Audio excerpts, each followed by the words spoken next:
בוקר טיפוסי בעונת ההמלטות בצאן מתחיל בקפה שבו מחלקים עבודות להמשך היום ומנסים להבין את ההומור המיוחד שרץ מסביב לשולחן.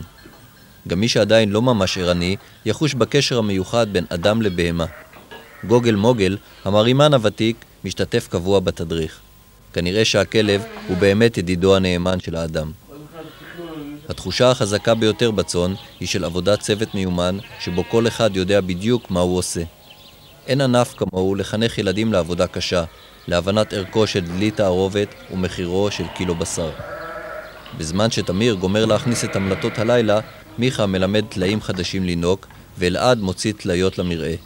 יותר מאוחר, האבסה בעגלה מחלקת, ואז ירידה לסיור בשטחי המראה.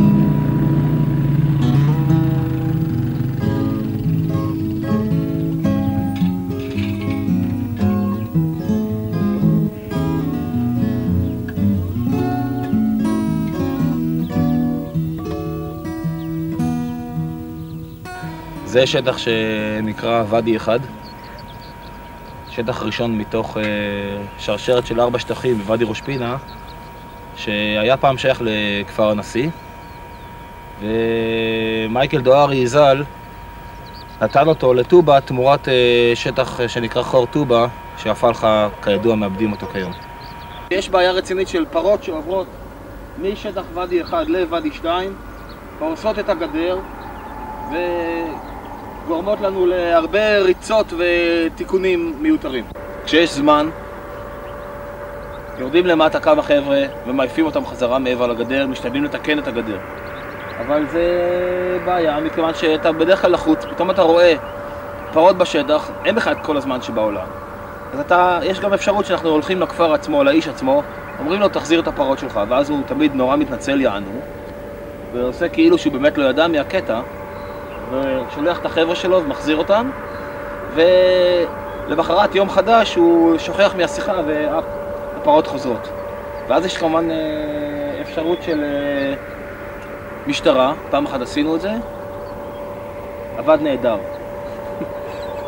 משמעו? משמעו, השוטרים כנראה בתחילת 1995 הגיעו לבדוק את זה. בצאן אף פעם לא חסר עניין, חסמבות בפי החבר'ה.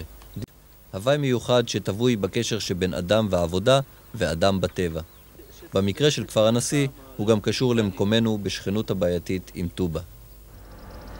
ברגע שלא יהיה צאן, ייווצר פה וקום, והשכנים שלנו, בני דודים שלנו, השתלטו מהר מאוד על השטחים האלו. בנוסף לשטחי מרעה הם גם ינגסו בשטחי פלחה וכנל, ונאבד את השליטה לגמרי על האזור פה.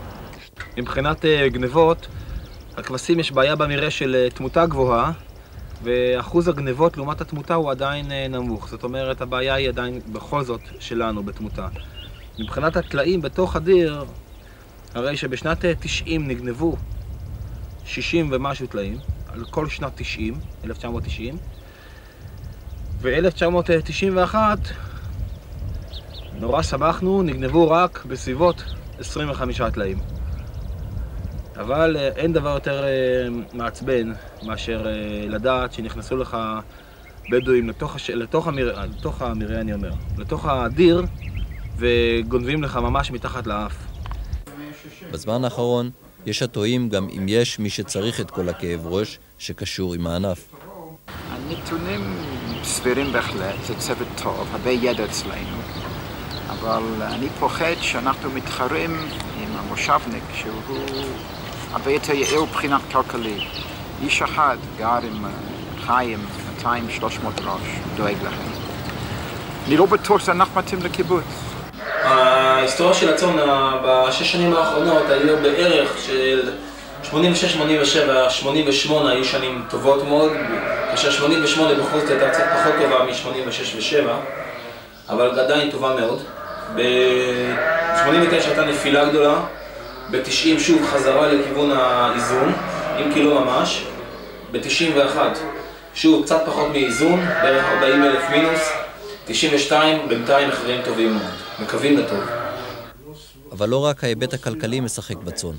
בעיות אחרות מעיבות על הענף שקשורות לאופי העבודה, למקצועיות של החברים העובדים בו, ואולי גם למרקם החברתי של כפר הנשיא, ולבעיה שמתעוררת כל פעם שצריך לחבר שם לתפקיד שמתפנה. מחפשים וכמעט אף פעם לא מוצאים.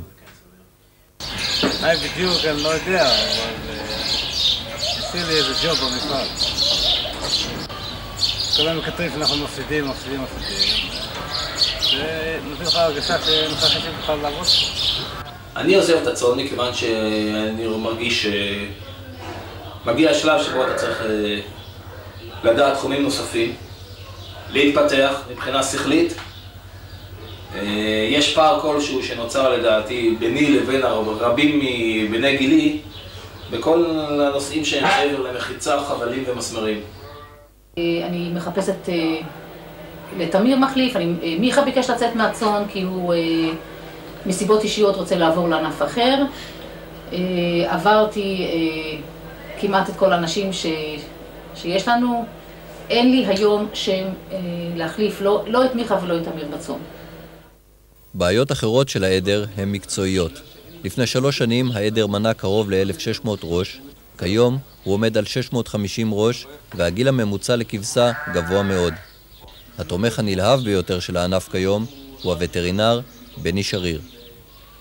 זה עדר שבסך הכל הוא מין מגדל שן לכל הנוגדים בארץ, בגלל ההקפדה על הטיפוח הגנטי והדחיקה ובגלל הרמה גבוהה מאוד של התוצרת שאנחנו מצליחים להוציא, אם זה בעלים, אם זה במשקלים של מחירה ואם זה באחוזי תמותה.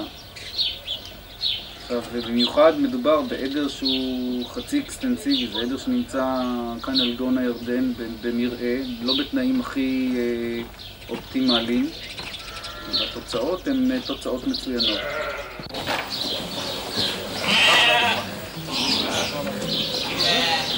גבר, תעמוד במילה שלך, קח 48. יש 2 סיבות שאני לא יכול לעבוד לך. גבר, תעמוד במילה שלך, קח 48. אני לא יכול להרוויח עליך, ועוד יותר קשה זה שאתה מרוויח עליי. אחד זה מסיבה אידיאולוגית, ואחד זה מסיבה מצפונית. ששניהם אותו דבר בעצם. לא מסוגל. אני מנסה ואני לא יכול. אתה עושה חשבון טוב, אולי אתה מרוויח. אני לא יודע חשבון. נראה שלהתמקח עם סוחרי בשר צריך ראש מיוחד, ולא כל מי שמגדל טוב הוא גם בהכרח מוכר טוב. מה שבטוח הוא שבשביל למכור כבשים צריכים שרירים וגב טוב.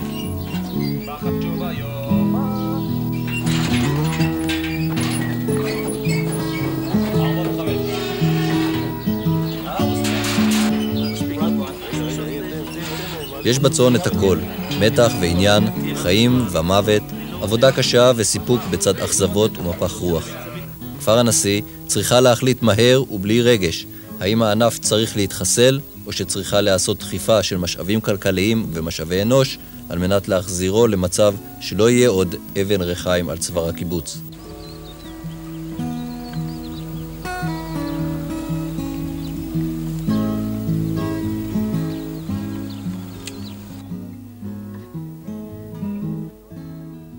בעוד חלק מאיתנו מתענה בין תקווה לייאוש בשאלה האם פנינו לשינוי. נערך שאר הקיבוץ למלחמת הכוכבים, או יותר נכון, למלחמת הלוויינים.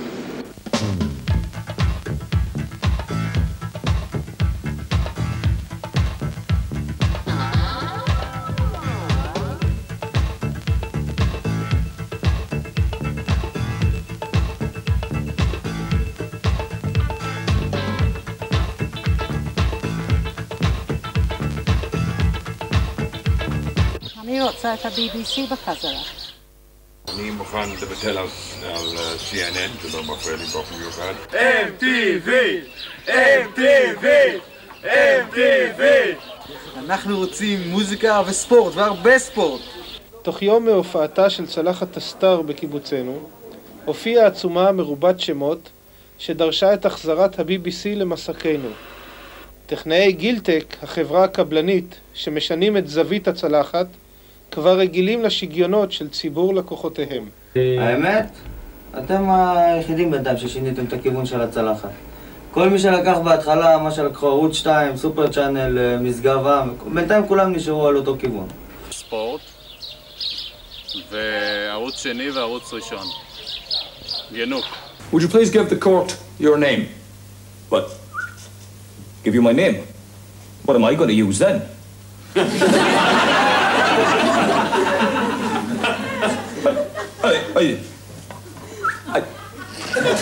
I've just been out collecting guide dogs for the blind.